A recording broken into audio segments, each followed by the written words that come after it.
السلام علیکم ورحمۃ اللہ وبرکاتہ نحمده ونصلی علی رسولہ الکریم اما بعد فاعوذ باللہ من الشیطان الرجیم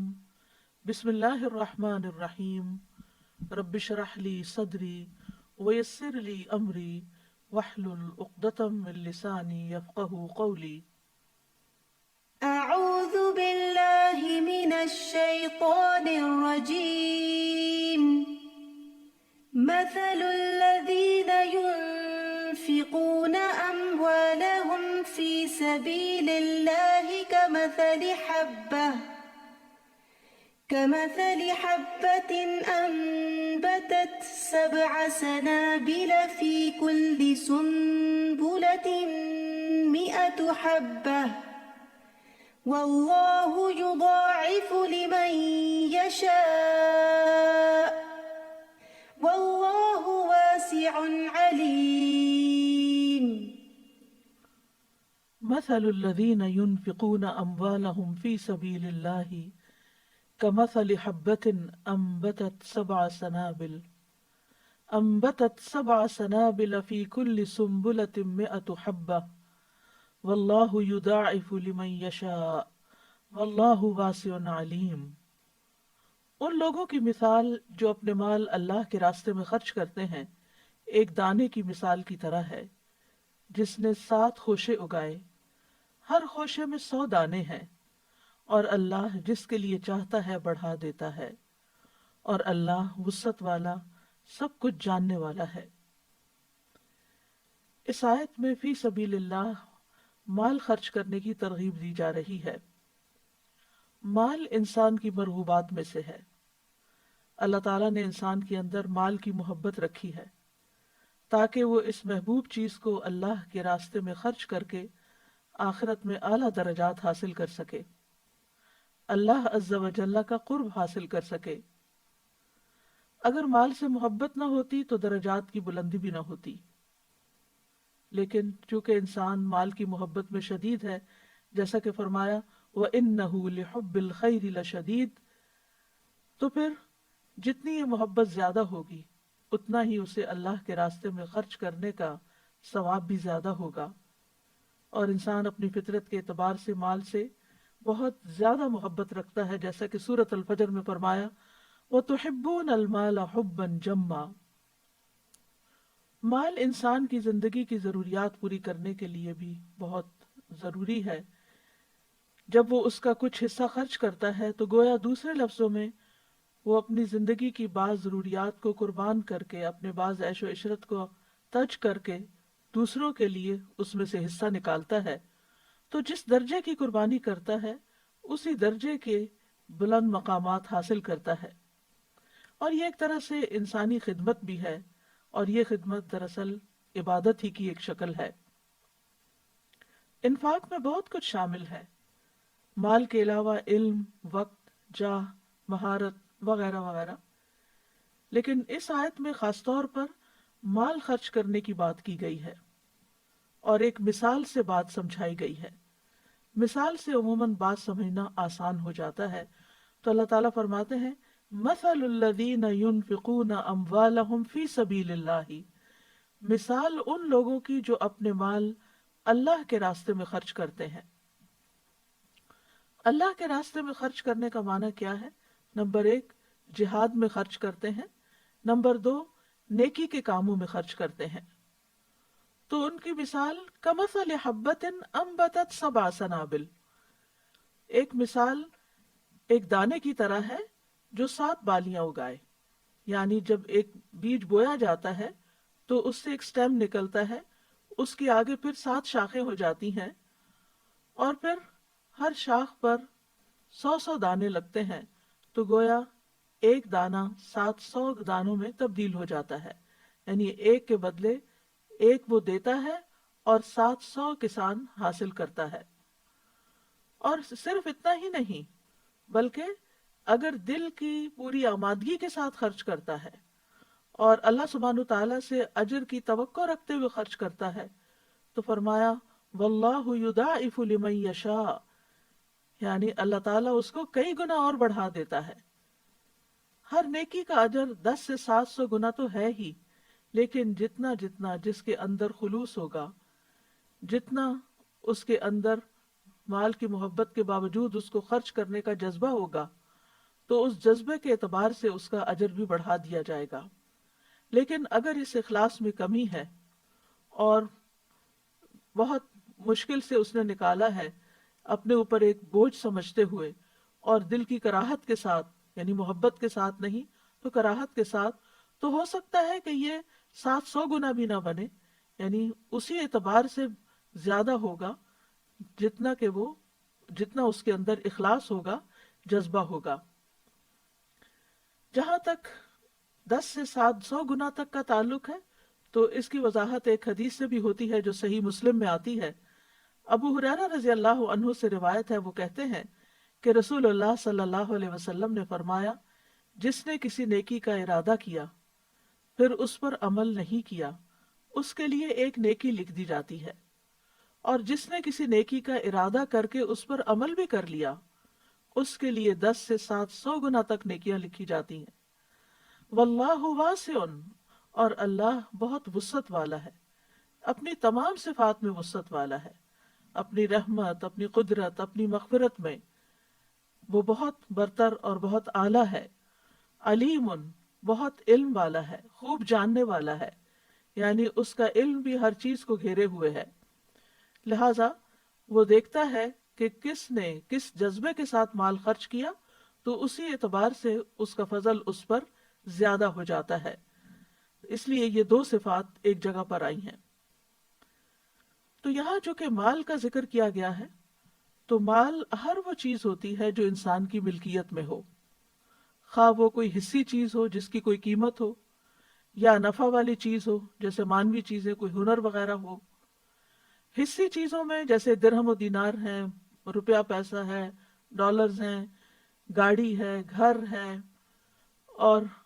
اسی طرح جو منافع حاصل ہوتے ہیں وہ تمام چیزیں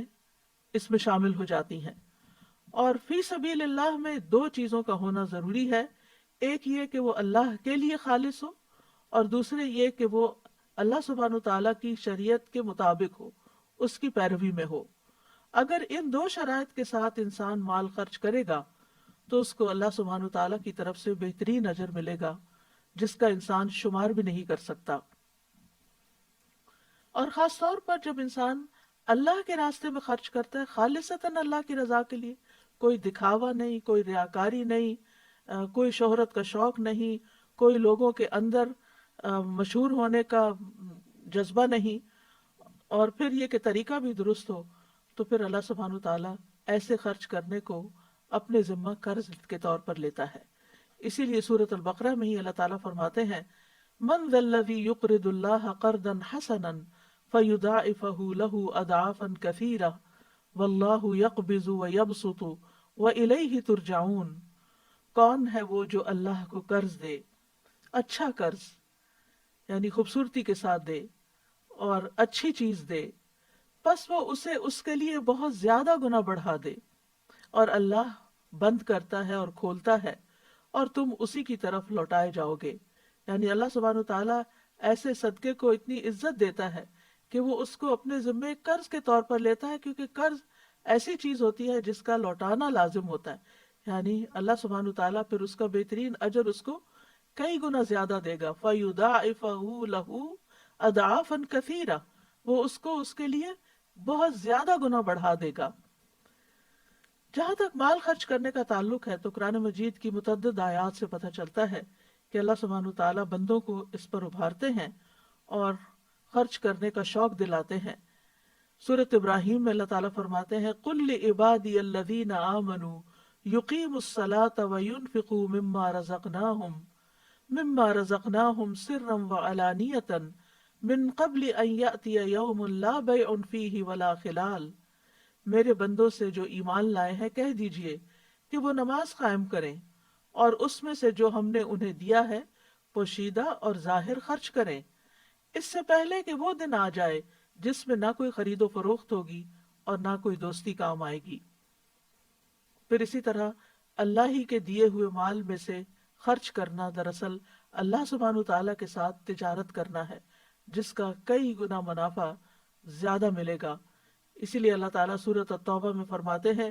ان اللہ اشترى من المؤمنین انفسهم واموالهم بان لهم الجنہ،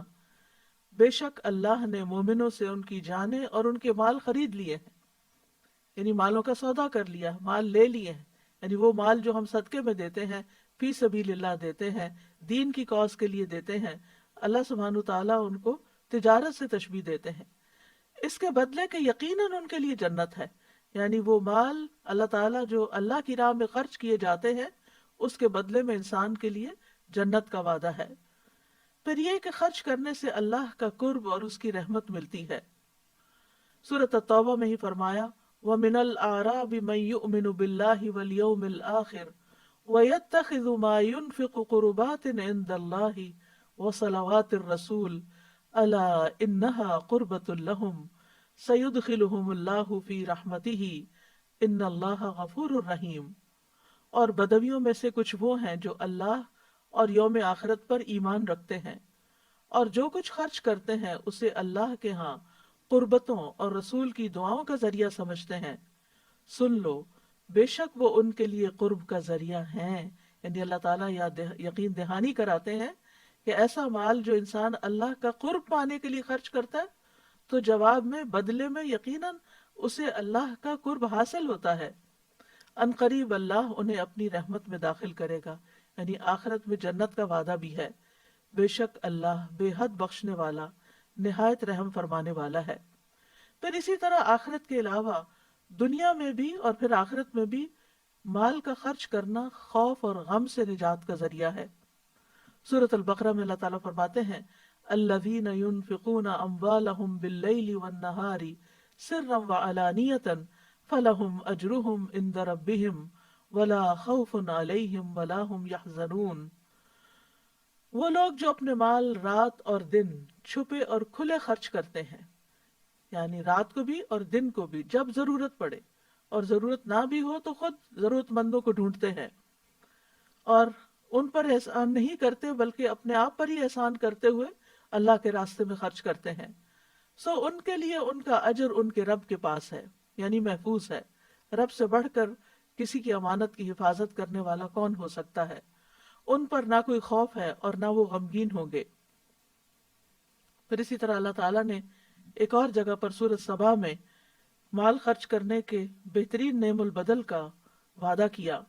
وَمَا أَنفَقْتُم مِّن شَيْءٍ فَهُوَ يُخْلِفُهُ وَهُوَ خَيْرُ الرَّازِقِينَ. اور تم جو بھی چیز خرچ کرتے ہو تو وہ اس کی جگہ اور دے دیتا ہے اور وہ سب رزق دینے والوں سے بہتر ہے. یعنی انسان کبھی بھی خرچ کرتے ہوئے دل چھوٹا نہ کرے کہ یہ چیز مجھ سے جدا ہو جائے گی، نہیں، اس سے بہتر چیز آپ کو ملے گی. اب دیکھیے کہ یہ جو دینے کا اصول ہے یہ پوری کائنات کے اندر آپ کو نظر آئے گا. سورج دیتا ہے کیا؟ دھوپ، روشنی، گرمی. چاند دیتا ہے روشنی. پھر اسی طرح درخت دیتے ہیں یا آکسیجن یا پھل پھول. پھر اسی طرح بادل دیتے ہیں، سمندر اپنا پانی لینے دیتا ہے، ہوائیں بادلوں کو اٹھا کر ایک جگہ سے دوسری جگہ لے جاتی ہیں فائدہ پہنچانے کے لیے. تو یہ جو دینے کا اصول ہے یہ ساری کائنات کے اندر ہے اور جو بھی دیتا ہے وہ اس سے بہتر پاتا ہے. اور اس طرح انسان نہ صرف یہ کہ دنیا میں بلکہ مرنے کے بعد، یعنی اپنی زندگی میں، بلکہ مرنے کے بعد بھی اس کا فائدہ دوسروں کو پہنچاتا رہتا ہے. تو دینے والے لوگ اللہ کے محبوب ہوتے ہیں اور اللہ سبحانہ تعالیٰ ان سے اچھے بدلے کا وعدہ کرتا ہے اور اللہ کے راستے میں خرچ کرنے پر انسان کو پورا پورا واپس بھی مل جاتا ہے. تو اگر انسان کائنات کے ساتھ ہم آہنگی اختیار نہیں کرتا، یعنی دینے والا نہیں بنتا، تو پھر محروم رہ جاتا ہے، پھر پریشانیاں اس کو گھیر لیتی ہیں. جو دوسروں کے دکھ درد میں کام آتا ہے اللہ سبحانہ تعالیٰ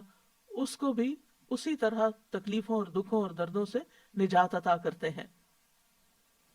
فرمایا وَمَا تُنْفِقُوا مِنْ شَيْءٍ فِي سَبِيلِ اللَّهِ يُوَفَّى إِلَيْكُمْ وَأَنْتُمْ لَا تُظْلَمُونَ. اور جو چیز بھی تم اللہ کے راستے میں خرچ کرو گے وہ تمہاری طرف پوری لوٹا دی جائے گی. یعنی اللہ تعالیٰ کو تو اس کی ضرورت نہیں ہے، وہ تو اپنے پاس نہیں رکھے گا۔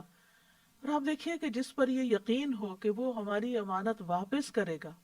اور لازماً واپس کرے گا،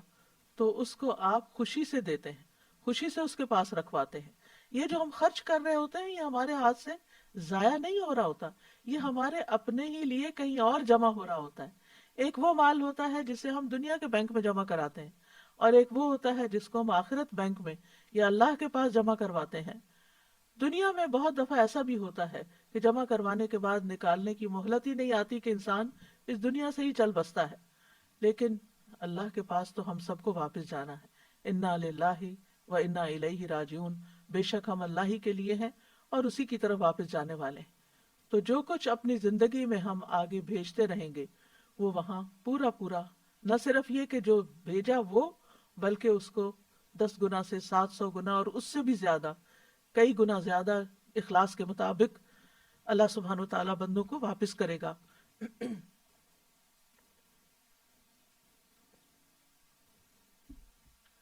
اور اس کے ساتھ ساتھ نہ صرف یہ کہ اجر واپس اجر ملے گا، بلکہ اس کے علاوہ عذاب علیم سے نجات بھی ملے گی۔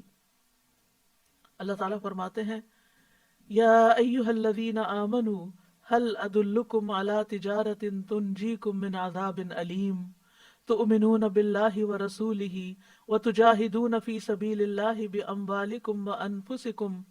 ذالکم خیر لکم ان کنتم تعلمون۔ اے لوگو جو ایمان لائے ہو، کیا میں تمہاری ایسی تجارت کی طرف رہنمائی نہ کروں جو تمہیں دردناک عذاب سے بچا لے؟ تم اللہ اور اس کے رسول پر ایمان لاؤ اور اپنے مالوں اور جانوں کے ساتھ اللہ کی راہ میں جہاد کرو، یہ تمہارے لیے بہتر ہے اگر تم جانتے ہو۔ تو یہاں بھی مال خرچ کرنے کی بات ہے، جس کا صلہ نتیجہ کیا بتایا گیا کہ تمہیں عذاب علیم سے نجات ملے گی۔ مال کا خرچ کرنا گناہوں کی معافی کا ذریعہ بھی ہے۔ فرمایا ان تقرض اللہ قرضا حسنا یضاعفہ لکم ویغفر لکم واللہ شکور حلیم۔ اگر تم اللہ کو قرض دو گے، اچھا قرض، تو وہ اسے تمہارے لیے کئی گنا زیادہ کر دے گا اور تمہیں بخش دے گا، اور اللہ بڑا قدردان بے حد بردبار ہے۔ پھر اسی طرح ایک اور جگہ پر فرمایا فالذین آمنوا منکم وانفقوا لہم اجر کبیر، کہ جو لوگ تم میں سے ایمان لائے اور انہوں نے خرچ کیا ان کے لیے اجر کبیر ہے، یعنی بہت بڑا خرچ ہے، بہت بڑا اجر ہے۔ پھر اسی طرح یہ خرچ کرنا جنت میں داخلے کا ذریعہ ہے۔ فرمایا وَسَارِعُوا إِلَى مَغْفِرَةٍ مِّن رَبِّكُمْ وَجَنَّةٍ عَرْضُهَا السَّمَاوَاتُ وَالْأَرْضُ أُعِدَّتْ لِلْمُتَّقِينَ الَّذِينَ يُنْفِقُونَ فِي السَّرَّاءِ وَالضَّرَّاءِ وَالْكَاظِمِينَ الْغَيْظَ وَالْعَافِينَ عَنِ النَّاسِ وَاللَّهُ يُحِبُّ الْمُحْسِنِينَ۔ اور ایک دوسرے سے بڑھ کر دوڑو اور اپنے رب کی جانب سے بخشش کی طرف اور اس جنت کی طرف جس کی چوڑائی آسمانوں اور زمین کے برابر ہے، ڈرنے والوں کے لیے تیار کی گئی ہے۔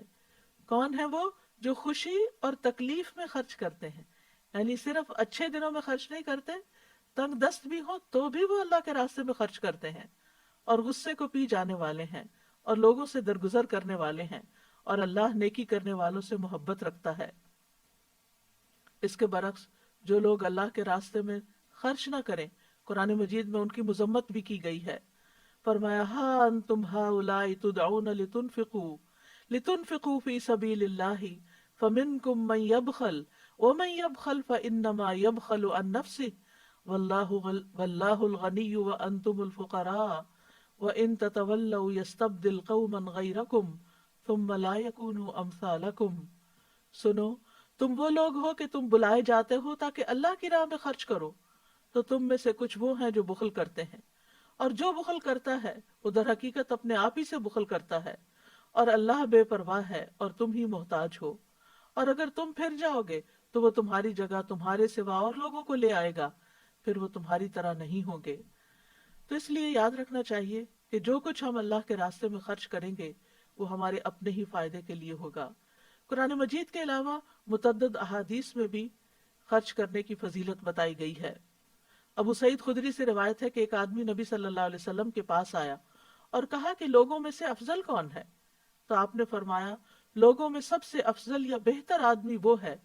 جو اللہ کے راستے میں اپنی مال اور اپنی جان کے ساتھ جہاد کرتا ہو، یعنی اللہ کی کاز میں اپنی جان بھی دے اور اپنا مال بھی دے، یعنی کسی بھی چیز کو بچا کر نہ رکھے، کیونکہ بہترین بدلہ ان چیزوں کا، اس سے بہتر سودا کیا ہو سکتا ہے کہ انسان اپنا وقت، اپنی صلاحیتیں، اپنی جان، اپنا مال، اپنا سب کچھ اس کو دے جس نے ہمیں دیا ہے۔ یعنی یہ ہم سب کچھ ہمارا ذاتی نہیں ہے، بلکہ ہم یہ جو بھی دیتے ہیں نہ اللہ پر احسان کرتے اور نہ بندوں پر، کیونکہ اللہ سبحانہ تعالیٰ نے ہمیں دیا ہے، اس نے دیا ہے اور کسی کے ذریعے ہمیں دیا ہے اور اس دنیا میں ہی دیا ہے۔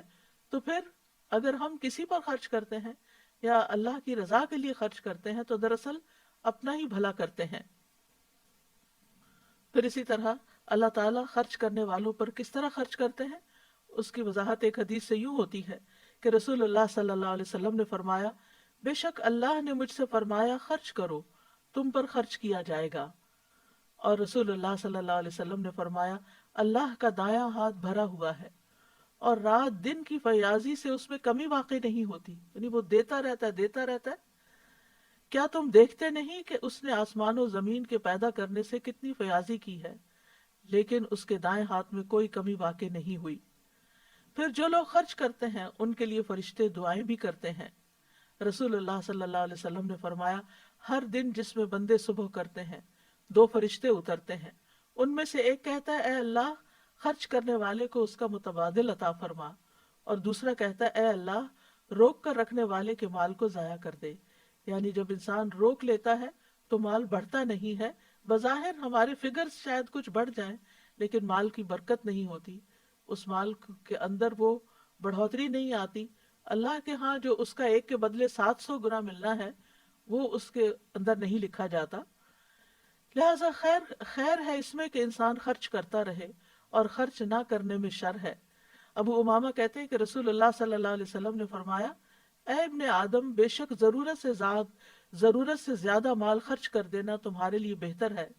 اگر تم اس کو روک لو گے تو تمہارے لیے برا ہوگا، اور گزر بسر جتنا مال رکھنے پر تمہیں کوئی ملامت نہیں، اور دینے کی ابتدا اپنے اہل و عیال سے کرو، اور اوپر والا ہاتھ نیچے والے ہاتھ سے بہتر ہوتا ہے۔ اور جتنا زیادہ مال ہو اتنا ہی انسان کو اللہ کے راستے میں زیادہ خرچ کرنا چاہیے۔ رسول اللہ صلی اللہ علیہ وسلم نے فرمایا، جو لوگ دنیا میں زیادہ مالدار ہیں قیامت کے دن وہی خسارے میں ہوں گے، سوائے اس کے جسے اللہ نے مال دیا ہو اور وہ اسے اپنے دائیں بائیں، اپنے آگے اور پیچھے خرچ کرے اور اسے بھلائی کے کاموں میں لگائے۔ اور خرچ کرتے ہوئے مفلسی سے نہیں ڈرنا چاہیے۔ بلال بن رباح کہتے ہیں کہ رسول اللہ صلی اللہ علیہ وسلم نے فرمایا، اے بلال خرچ کیا کرو اور عرش والے کی جانب سے مفلسی سے نہ ڈرا کرو، یعنی سارے خزانوں کا مالک تو اللہ ہے، لہٰذا اگر تم دو گے تو وہ تمہیں اور دیتا جائے گا۔ اور جب تک انسان دیتا رہتا ہے انسان کے پاس نعمتیں باقی رہتی ہیں، اور جب انسان دوسروں کو دینا بند کر دیتا ہے تو اللہ سبحانہ تعالیٰ اس سے وہ نعمتیں کسی اور کی طرف منتقل کر دیتا ہے۔ عبداللہ بن عمر فرماتے ہیں کہ رسول اللہ صلی اللہ علیہ وسلم نے فرمایا، اللہ تعالیٰ کے پاس لوگوں کے لیے نعمتیں ہیں، وہ انہیں ان کے پاس اس وقت تک باقی اور ثابت رکھتا ہے جب تک کہ وہ مسلمانوں کی حاجات پوری کرنے میں لگے رہتے ہیں اور ان سے تنگ نہیں ہوتے، اور جب وہ ان سے تنگ ہو جاتے ہیں تو وہ انہیں دوسرے لوگوں کی طرف منتقل کر دیتا ہے۔ یعنی بعض اوقات کوئی شخص بار بار ہم سے مانگے تو ہم اریٹیٹ ہونے لگتے ہیں اور ہم تنگ ہونے لگتے ہیں کہ اس نے تو روز کا کام بنا لیا ہے، اور مختلف طریقوں سے بعض اوقات ڈانٹ ڈپٹ بھی کر لیتے ہیں یا احسان جتا دیتے ہیں یا اس کو کوئی نصیحتیں کرنا شروع کر دیتے ہیں۔ تو ایسے میں پھر انسان کو خیر منانی چاہیے کہ وہ جو اس کے پاس ہے وہ اس کے لیے کتنا فائدہ مند ہوگا،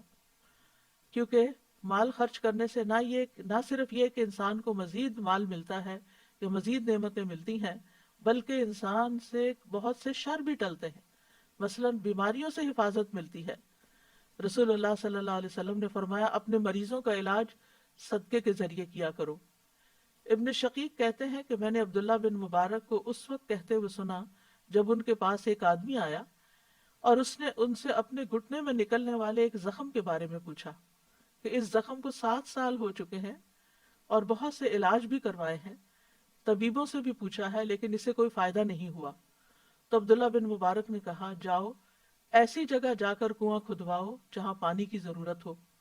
مجھے امید ہے کہ جب وہاں سے چشمہ پھوٹے گا تو تمہارا یہ خون رسنا بند ہو جائے گا۔ جب اس شخص نے ایسا کیا تو وہ صحت یاب ہو گیا۔ اسی طرح بہت سی مشکلات سے نجات ملتی ہے۔ حارث اشعری کہتے ہیں کہ اللہ کے نبی صلی اللہ علیہ وسلم نے فرمایا،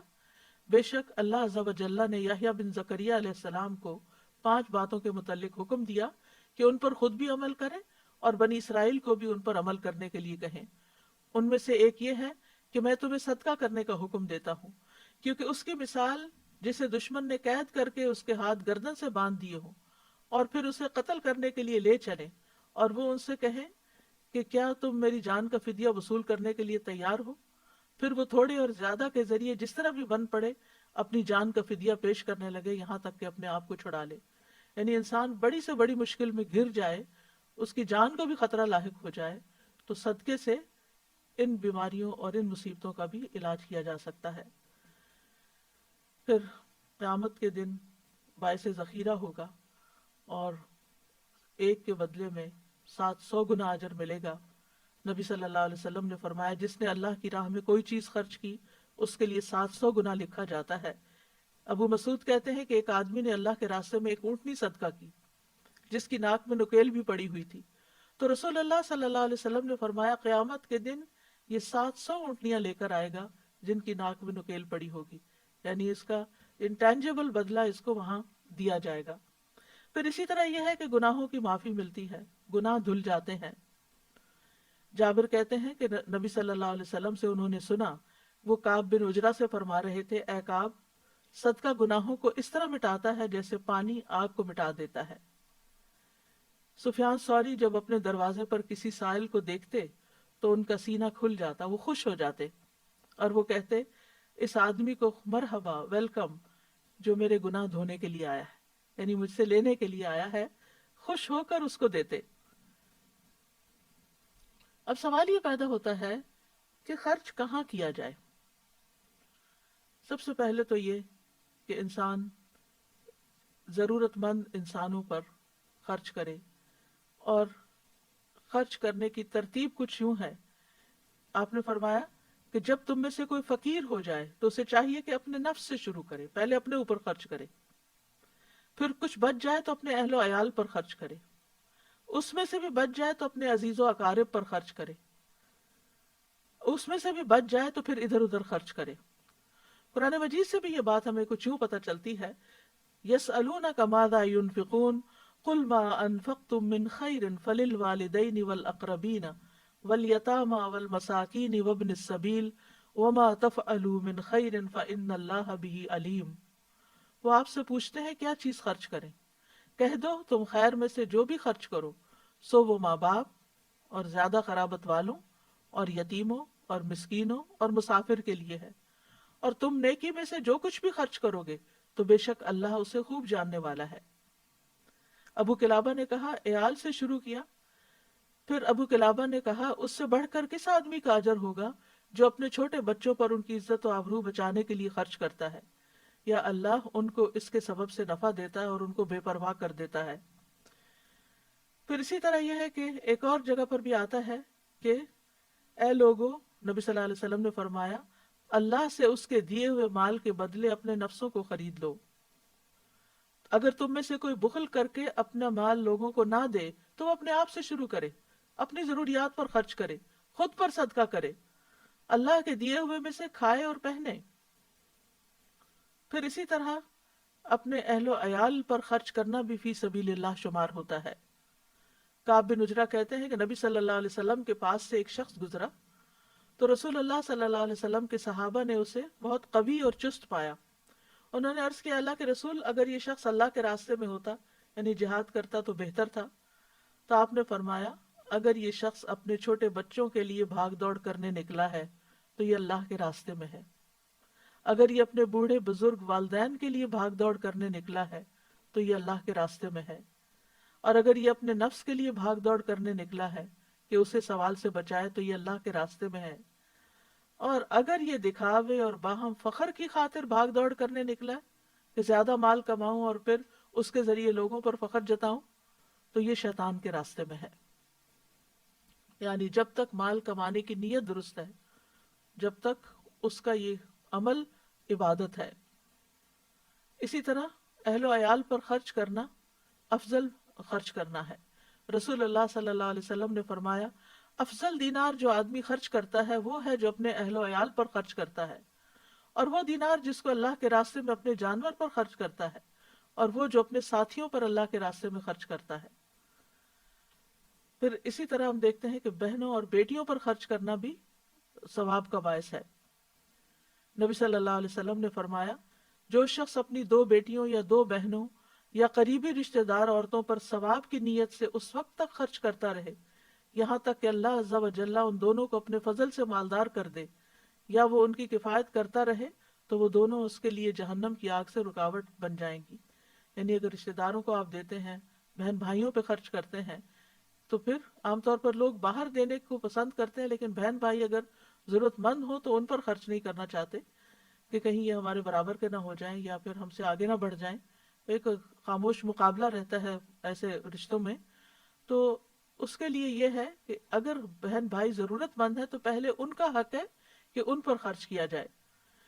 پھر اسی طرح رشتہ داروں پہ خرچ کرنے کے بارے میں آپ نے فرمایا کہ جو شخص صلہ رحمی کے لیے جتنا عطیہ دیتا ہے اللہ اس کے مال میں اتنا ہی اضافہ کرتا ہے۔ یعنی جو شخص چاہے کہ اس کے رزق میں برکت ہو اور اس کی عمر میں برکت ہو تو اسے چاہیے کہ وہ اپنے رشتہ داروں کے ساتھ صلہ رحمی کرے، جیسے کہ ایک اور حدیث میں آتا ہے۔ آپ نے یہ بھی فرمایا کہ بے شک سب سے افضل صدقہ وہ ہے جو اپنے اس رشتہ دار پر کیا جائے جو پوشیدہ دشمنی رکھنے کی بنا پر تم سے اعراض کرے، یعنی جو تم سے بات بھی نہ کرنا چاہے، تمہارا کوئی حق بھی نہ دے، تو اس پہ خرچ کرنا زیادہ افضل ہے۔ اسی طرح مسکین، یتیم اور مسافر کو پھر کھانا کھلانا، پانی پلانا، یہ بھی بہترین صدقات میں شامل ہے۔ پھر پودے لگانا، اپنے مال سے پودے خرید کر لگانا جو ہے صدقہ جاریہ کے کاموں میں سے ہے۔ پھر کسی کی ضرورت پوری کرنا، کسی کا قرض ادا کر دینا، حج اور عمرہ میں خرچ کرنا، خود اپنے لیے یا دوسروں کے لیے، یعنی اگر کوئی حج پہ جا رہا ہو یا عمرے پہ جا رہا ہو اور خاص طور پر اگر کوئی ضرورت مند ہو تو اس پہ خرچ کرنا۔ پھر مسجد بنوانا، جس نے اللہ کے لیے کبوتر کے گھونسلے کے برابر یا اس سے بھی چھوٹی مسجد بنائی، اللہ اس کے لیے جنت میں گھر بنائیں گے۔ اب سوال ہی بات ہوتا ہے کہ اتنی چھوٹی مسجد تو ہوتی نہیں، لیکن مسجد میں اگر اتنی سی جگہ، چھوٹے گھونسلے جتنی جگہ بھی اس نے اپنے مال سے کچھ اس میں حصہ ڈالا اس کو بنانے میں، ایک بلب بھی لگوا دیا، لائٹ کا انتظام کر دیا، پانی کا ایک گلاس ہی وہاں رکھ دیا تاکہ نمازی اس میں سے فائدہ اٹھائیں۔ پھر اسی طرح مسجد میں مصحف رکھنا، یہ بھی صدقہ جاریہ کے کاموں میں سے ہے۔ رسول اللہ صلی اللہ علیہ وسلم نے فرمایا 7 چیزوں کا ثواب بندے کی موت کے بعد بھی جاری رہتا ہے جب وہ قبر میں ہوتا ہے: جس نے علم سکھایا، نہر بنوائی، کنواں کھدوایا، درخت لگوایا، مسجد بنوائی، کسی کو قرآن کے مصحف کا وارث بنا دیا، یا اولاد چھوڑی جو اس کے مرنے کے بعد اس کے لیے استغفار کرتی ہے۔ تو یہ صدقہ ان میں سے ہے جو مرنے کے بعد بھی جس کا فائدہ جاری رہتا ہے۔ اسی طرح طالب علموں پہ خرچ کرنا۔ فتاوی حامدیہ میں ابن عابدین ذکر کرتے ہیں کہ جب طالب علم علم کے حصول کے لیے نکلے تو مسلمانوں پر لازم ہے کہ وہ اسے خرچہ دیں تاکہ علم زیادہ سے زیادہ پھیلے، یہاں تک کہ اگر وہ دینے سے انکار کریں تو ان کو اس طرح مجبور کیا جائے گا جیسے زکوٰۃ کا قرض ادا کرنے والوں کو وہ قرض ادا کرنے پہ مجبور کیا جاتا ہے جب وہ زکوٰۃ ادا کرنے سے انکار کریں۔ یعنی جس طرح زکوٰۃ دینا لازم ہے، ایسے ہی طالب علموں پہ خرچ کرنا بھی لازم ہے۔ اسی طرح مالکی مذہب میں ایک فتویٰ ہے کہ مسلمانوں کو طالب علموں کو ہر سال 100 دینار کے مقدار کے برابر خرچہ دینا چاہیے، یعنی اتنے فنڈ ریزنگ ہونی چاہیے کہ جس سے جو لوگ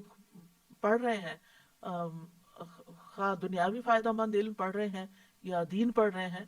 دنیاوی تعلیم والوں پر تو پھر بھی ماں باپ خرچ کر دیتے ہیں یا رشتہ دار کے یہ کل کو کچھ کمانے کے قابل ہو جائیں گے تو یہ پھر دوسروں کو دینے کے قابل ہوں گے، لیکن جو لوگ دین پڑھ رہے ہوتے ہیں عموماً ان پہ خرچ کرنے سے لوگ کتراتے ہیں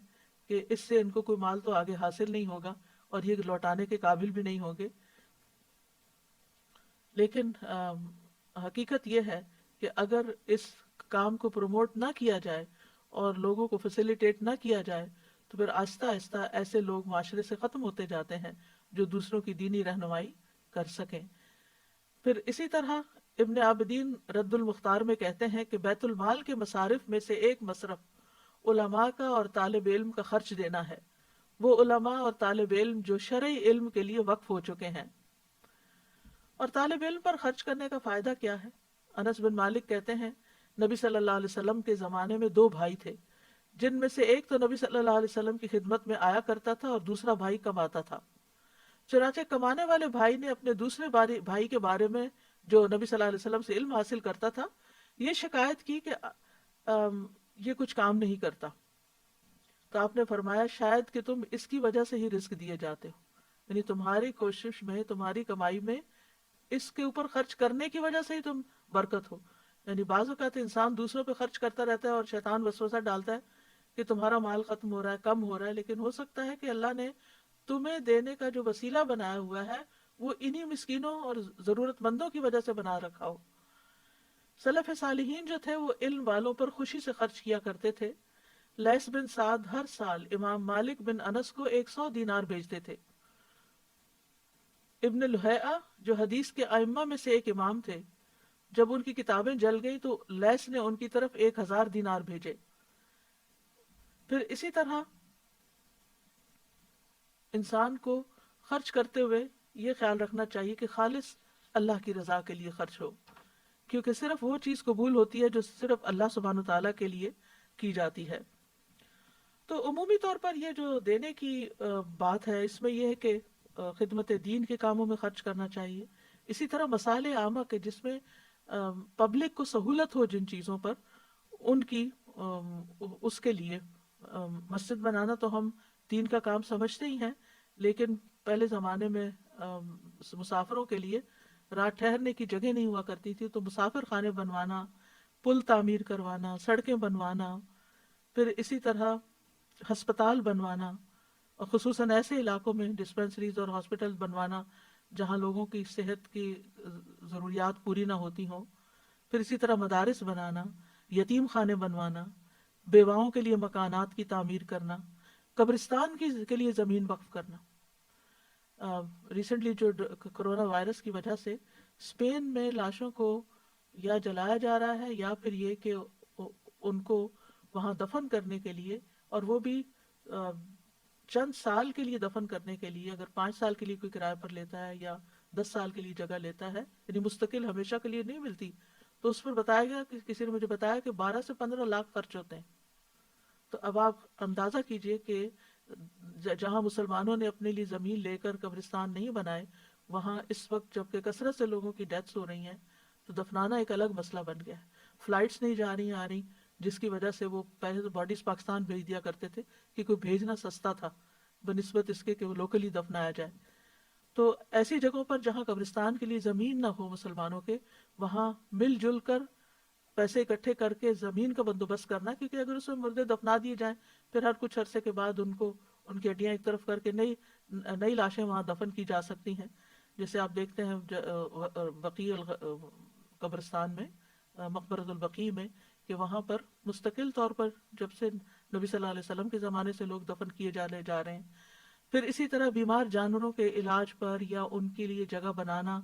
مغسلہ جیسے مردوں کو نہلانے کی جگہ، پھر اسی طرح درخت لگانے پر لنگر کھولے جا سکتے ہیں، فوڈ بینکس بنائے جا سکتے ہیں، راستے بنائے جا سکتے ہیں جہاں پر لوگوں کو آنے جانے میں تکلیف ہو، لوگوں کی کے لیے ٹرانسپورٹ کا انتظام، یعنی ضرورت مند لوگوں کی ٹرانسپورٹ کا انتظام کیا جا سکتا ہے،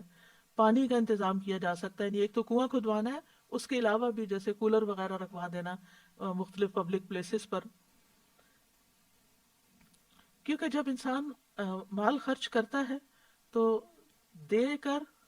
خود اپنا ہی فائدہ کرتا ہے، اپنے لیے بہت سے فائدے حاصل کرتا ہے۔ نہیں دیتا تو وہ ایک چیز ہے، مال دیتا ہے، لیکن اس کو کیا کیا ملتا ہے؟ سب سے پہلی بات تو یہ کہ شرح صدر ہوتا ہے، دل کھل جاتا ہے، راحت قلب نصیب ہوتی ہے، رزق میں اضافہ ہوتا ہے، جن کو دیتا ہے ان کے ساتھ تعلقات اچھے ہو جاتے ہیں، فقر کا علاج ہے۔ کسی نے اپنا واقعہ مجھ سے شیئر کیا تھا کہ ان کے بھائی کے اوپر اچانک اس کا کاروبار ختم ہو گیا اور بہت تھوڑا اس کے پاس باقی رہا، تو اس نے وہ اللہ کے راستے میں دے دیا،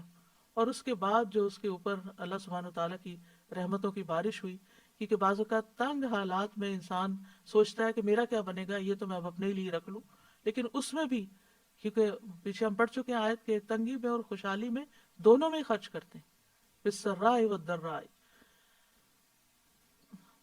پھر اسی طرح یہ ہے کہ بخل کا علاج ہے، تکبر کا علاج ہے صدقہ کرنا، کیونکہ عام طور پر جب انسان کے پاس مال زیادہ ہو جاتا ہے وہ تو دوسروں پر فخر جتانے لگتا ہے۔ بری موت سے بچانے کا ذریعہ ہے، تعلقات میں باہمی محبت کی نشو نما ہوتی ہے، روٹھے ہوئے رشتوں کو منانے کا ذریعہ ہے، بلاؤں اور مصیبتوں کا علاج بھی ہے اور ان کو آنے سے بھی روکتا ہے، بیماریوں کا علاج ہے، تزکیہ نفس ہوتا ہے، اللہ تعالیٰ کا قرب حاصل ہوتا ہے، اللہ تعالیٰ کی محبت نصیب ہوتی ہے، اللہ تعالیٰ کی طرف سے رحمت آتی ہے۔ ان رحمت اللہ قریب من المحسنین، اللہ کی رحمت محسنین کے قریب ہے۔ پھر اسی طرح قبر میں صدقہ بندے کی حفاظت کرتا ہے، عذاب کو آنے سے روکتا ہے۔ حشر کے میدان میں قیامت کے دن انسان کو قیامت کے ہول سے نجات ملے گی۔ لہذا انسان کو ہر دم سوچنا چاہیے کہ میں کسی کے فائدے کے لیے نہیں، دراصل اپنے ہی فائدے کے لیے دے رہا ہوں، اور اتنے سارے فائدے حاصل ہوں گے۔ تزکیہ نفس ہوگا، انسان کے اندر کے وسوسے اور دل کی گھٹن اور تنگی کا علاج ہوگا۔ اور پھر یہ بھی یاد رکھیے کہ جب انسان اللہ کی رضا کے لیے خرچ کرتا ہے اور اللہ سے اجر کی امید رکھتے ہوئے خرچ کرتا ہے، ریاکاری اور دکھاوے سے بچتا ہے، چھپ چھپ کے خرچ کرتا ہے، حلال کمائی میں سے خرچ کرتا ہے، طیب مال اللہ کے راستے میں خرچ کرتا ہے، اسراف سے بچتے ہوئے خرچ کرتا ہے، خرچ کرنے کے بعد احسان نہیں جتاتا اور اپنی پسندیدہ چیزوں میں سے خرچ کرتا ہے، تو پھر ایسی صورت میں اللہ سبحانہ وتعالیٰ اس کے اجر کو کئی گنا بڑھا دیتے ہیں۔ اور حقیقت یہ ہے کہ انسان کو اپنی زندگی میں ہی اپنے ہاتھ سے دینا چاہیے، کیونکہ جب موت آئے گی تو وہ کیا کہے گا کہ کاش مجھے تھوڑی مہلت اور مل جاتی تو میں صدقہ کرتا اور میں بھی نیک لوگوں میں شامل ہو جاتا۔ یعنی موت کے وقت انسان کو سب سے زیادہ جو چیز فائدہ مند نظر آئے گی وہ صدقہ کرنا ہے، اور ہمیں گن گن کر رکھنے کی بجائے اللہ کے راستے میں دینا چاہیے۔ اور یہ بھی یاد رکھیے کہ بعض زمان اور مکان کے اعتبار سے بھی صدقے کا اجر و ثواب بڑھ جاتا ہے۔ مثلا مکہ اور مدینہ میں خرچ کرنا، حرم کے اندر خرچ کرنا، فقراء مساکین وغیرہ کو دینا، سفر کے دوران اپنے ساتھیوں پر خرچ کرنا، دیگر مسافروں پر خرچ کرنا، پھر اسی طرح بیماری کے وقت خرچ کرنا، کہ جب انسان کو اس بات کی ضرورت ہو کہ اپنے علاج کے لیے بھی پیسہ چاہیے، اپنے علاج کے لیے بھی ضروریات بڑھ جاتی ہیں۔ عام روزمرہ زندگی میں تو انسان کو کھانے پینے کی ضروریات ہوتی ہیں، لیکن بیماری میں مزید خرچ بڑھ جاتے ہیں، تو اس وقت خرچ کرنا۔ پھر اسی طرح فی سبیل اللہ، اللہ کے راستے میں خرچ کرنا، رمضان کے مہینے میں خرچ کرنا، پھر رمضان کے مہینے میں خاص طور پر روزہ وغیرہ کھلوانا اور ضرورت مندوں کی ضرورت پوری کرنا۔ بعض لوگ تو اپنی زکوٰۃ بھی رمضان کے مہینے میں نکالتے ہیں، تو ضروری نہیں ہے وہ تو جب سال پورا ہو جائے تو فوراً نکال دیں، رمضان کا انتظار نہ کریں۔ لیکن اگر آپ کی تاریخیں وہی بنتی ہیں تو بہتر یہی ہے کہ پھر فوراً رمضان میں ہی زکوٰۃ نکال دی جائے، کیونکہ رمضان میں خرچ کرنا غیر رمضان سے افضل ہے۔ پھر عشرہ ذی الحجہ میں خرچ کرنا، کیونکہ سال بھر میں کوئی بھی نیک کام اتنا اجر نہیں پاتا جتنا عشرہ ذی الحج میں انسان جب کوئی نیکی کرتا ہے۔ پھر اسی طرح اگر کوئی حج پہ جا رہا ہو تو وہ فی سبیل اللہ ہوتا ہے، اس پر خرچ کرنا۔ اسی طرح عید کے دنوں میں خرچ کرنا، بھوک کے دن کھانا کھلانا، اگر کوئی بیمار ہے تو اس کے علاج کے لیے خرچ دینا، اور اس کے لیے انسان کو ضرورت مندوں کو تلاش کرنا چاہیے۔ گویا دوسرے لفظوں میں انسان کا ایک مزاج ہی بن جائے کہ وہ اس کو دیتے ہی رہنا ہے، دینے والا بننا ہے۔ اور پھر جو شخص دیتا رہتا ہے اس کا صدقہ صرف اس کی زندگی میں ہی فائدہ نہیں دیتا، بلکہ اس کی موت کے بعد بھی جب تک وہ باقی رہتا ہے اس کا اثر، مثلا وہ درخت لگاتا ہے تو اس کی موت کے بعد بھی جب تک اس درخت سے لوگ فائدہ اٹھائیں گے، سائے پہ اس کے بیٹھیں گے، اس کے سائے کے نیچے بیٹھیں گے، اس کے پھل کھائیں گے، اس کے آکسیجن لیں گے اس سے، تو اس کے لیے وہ صدقہ جاریہ ہوگا۔ تو انسان کو بنیادی طور پر اس ساری بات کا جو مقصد ہے وہ یہ ہے کہ نفع دینے والا بننا چاہیے، فائدہ دینے والا بننا چاہیے، اور یہ نفع رسانی کا جذبہ جو ہے یہ اعلیٰ ترین جذبہ ہے، اور جس آدمی کے اندر یہ جذبہ ہو وہ صرف اتنا نہیں کہ وہ اپنی زندگی میں ہی کچھ کرتا ہے، بلکہ ایسے کام بھی کرتا ہے کہ جو اس کی موت کے بعد بھی انسانوں کو فائدہ دیتے رہتے ہیں۔ وہ لانگ ٹرم سوچتا ہے، اور وہ صرف اپنے لیے نہیں سوچتا، یہ صرف اپنے گھر والوں کے لیے نہیں، اس کا دائرہ وسیع ہوتا ہے۔ اور پھر یہ اسپرٹ پوری مسلم سوسائٹی کے اندر ہونی چاہیے، اور خاص طور پر اب رمضان کا مہینہ آ رہا ہے، اس میں جتنی مدیں میں نے بتائی ہیں ان میں سے ہر ایک میں تھوڑا تھوڑا خرچ کر سکے تو بہت ہی اچھا ہے موقع کی مناسبت سے، ورنہ یہ ہے کہ الذین ینفقون اموالہم فی سبیل اللہ، وہ لوگ جو اپنے مال اللہ کے راستے میں خرچ کرتے ہیں،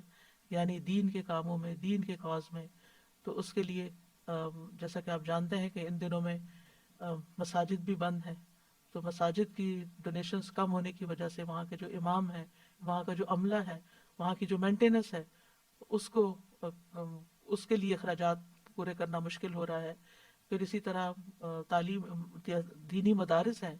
تو خصوصی طور پر ان دنوں میں ان کو بھی یاد رکھنے کی ضرورت ہے۔ اللہ سبحانہ وتعالیٰ خرچ کرنے والوں کو بے پناہ عطا کرے، اور جن کے دل تنگ ہیں اللہ ان کے دلوں کو کھول دے۔ وآخر دعوانا ان الحمد للہ رب العالمین۔ سبحانک اللہم و بحمدک، اشہد ان لا الہ الا انت، استغفرک و اتوب الیک۔ السلام علیکم ورحمۃ اللہ وبرکاتہ۔ اللہ